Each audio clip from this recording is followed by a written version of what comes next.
Here at the Bus Museum, there are many things that are not buses. There are metal signs, a couple of cars, many bicycles and the odd tram. Frank Collingwood is going to tell us about the tram. We all associate trams with places like Blackpool, but they were in common use elsewhere, and I suppose the question is, where were they used in Oxford and how do they operate? Well, this is our tram.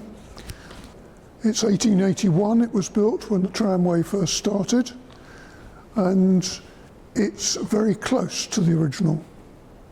We've got a lot of photographs in black and white of the trams when they were in operation, and we also had the metalwork and some of the woodwork, so that when we built this tram in our workshop, we could get very close, if not identical, to what it was actually like. Looking at the photographs you've told us about, Frank, I see that, and looking at Osburton standing here, I realise that the trams were pulled by horses to start with. Was that normal? Well, actually, they weren't pulled by horses. If the horse pulled the tram, the weight would actually break its back. So what actually happened was that the horse would push on his harness, which was attached to the tram by the leather straps. The problem was that unlike carts and wagons, there's no wooden spokes to the horse. Therefore, if the horse stops, the tram will run over it. So what they had was the brake on the tram, and that is how you stop the tram. I can understand the need to take up the slack on the collar, and obviously you've told us there's a way of stopping the tram. Was there any considerations for the welfare of the horses? Initially, no.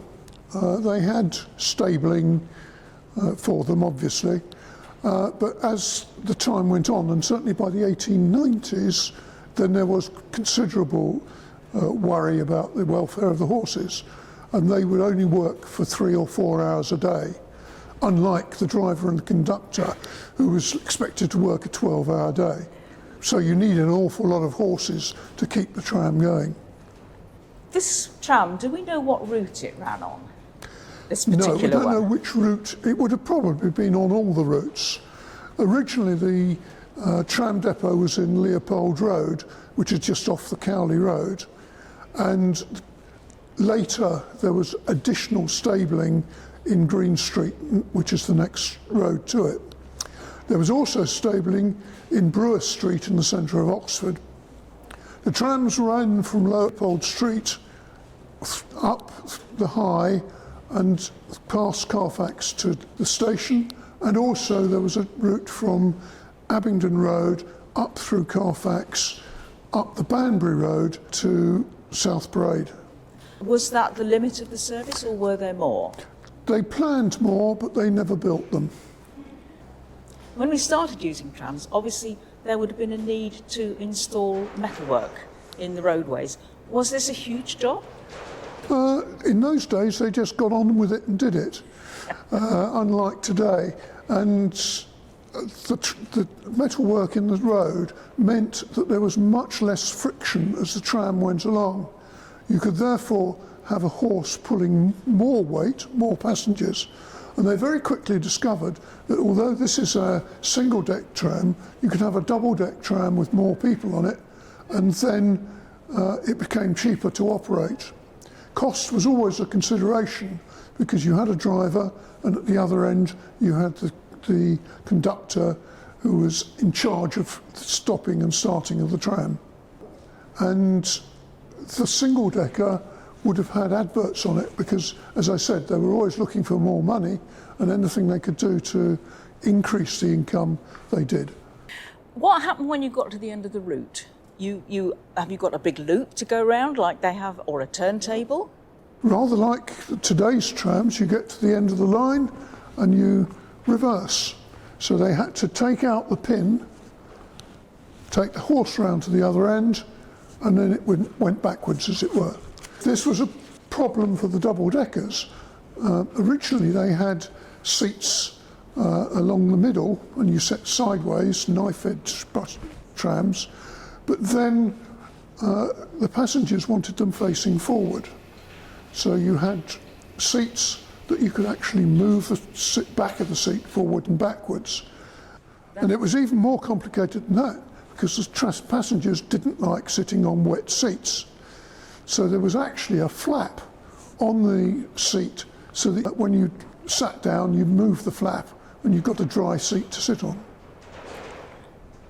Horse trams would have been used before electricity, so did the trams have any lighting inside them if they ran in the evening times?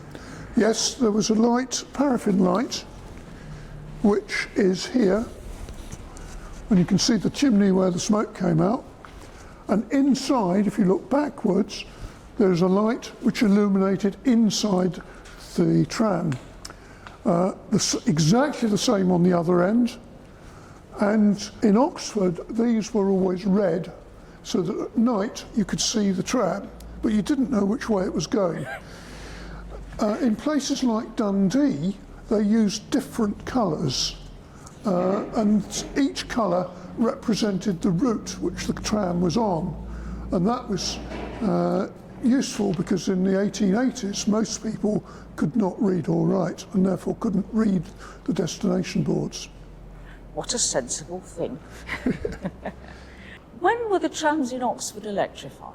They weren't. The City Council and the environmentalists, even in the 1890s, did not want overhead lines going down the High. And there was a lot of controversy, and the horse-drawn trams continued right through to 1913. That would be when motorised buses came in. The buses came in 1913 when William Morris got really fed up with having horse-drawn trams in the town when he was making cars and wanted to look modern. So what he did was he hired some buses from London and set them up in competition with the horse-drawn trams. The council didn't like that very much because they were getting a revenue from hiring out the rails to the operator, and they did not give him a licence to operate the bus, therefore he couldn't collect fares. So he got around that by allowing newsagents to sell tickets for the buses. The council tried to stop him, but their main problem was that the passengers had already migrated to the buses. So by mid-1914, the last tram ran. And we've got a picture of one of the tram bodies being taken away on a cart to become a garden shed somewhere and being overtaken by a new bus. Prior to that, obviously the trams were a great success. How many years was it that the trams ran in Oxford? From 1881 to 1913, 1914. And a success for the council up until that point? Oh yes, they liked the income. And the bus company presumably was making money, but I have never looked at the accounts. The volunteers here have restored this tram. Tell me about the restoration. What was involved apart from looking at photographs?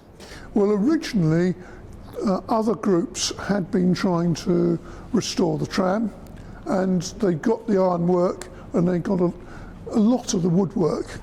Obviously the woodwork was rotten, but it gave them the sizes, and they got the photographs as well, so they were able to work out how it was built. We'd also got the drawings. And how long did it take to do the restoration to this lovely standard? Pass. You don't know. I mean, other people had spent time doing it as well, so. It's a splendid. It's impossible.